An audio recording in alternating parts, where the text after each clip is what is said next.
تو اسلام کی وہ خاص چیز، وہ خاص نشان، خاص پہچان پردہ ہے، حیا ہے، اور اگر حیا چلا جائے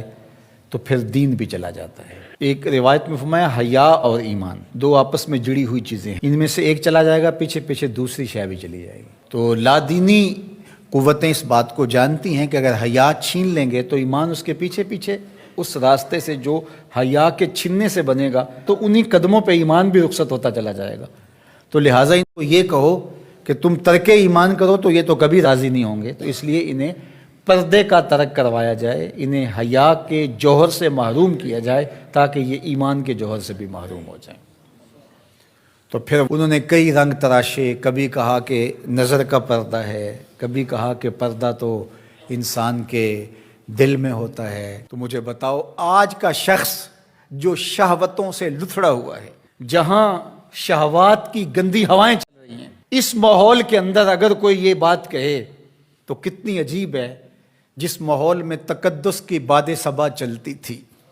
اور وہی اترتی تھی اور جبریل کو وہی لے کر کے آتے صحابہ نے دیکھا تھا، اور قرآن اترتا تھا اور قرآن پڑھانے والے سکھانے والے خود صاحب قرآن تھے، وہ صحابہ ان کو جب پردے کا حکم دیا گیا اور ان کو نظریں نیچی رکھنے کا حکم دیا، میں اور آپ کون ہوتے ہیں؟ جب ابو بکر و عمر کو کہا گیا کہ نگاہوں کو نیچا رکھنا، جب عثمان و علی سے کہا گیا کہ نگاہوں کو نیچا رکھنا، جب سیدہ عائشہ، حضرت ام سلمہ، حضرت میمونہ، حضرت زینب، سیدہ فاطمہ تو زہرا سے کہا گیا کہ تم اپنے پردے کی حفاظت کرنا، تو مجھے بتائیے اس تقدس مآب ماحول کے اندر بھی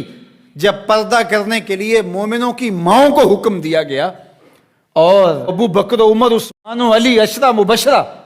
جن کی جنت کی ضمانت بھی رسول اللہ نے دی ہے، تو جب ان کو بھی کہا گیا کہ نگاہوں کو نیچا رکھنا، تو میں اور آپ کس شمار میں ہیں؟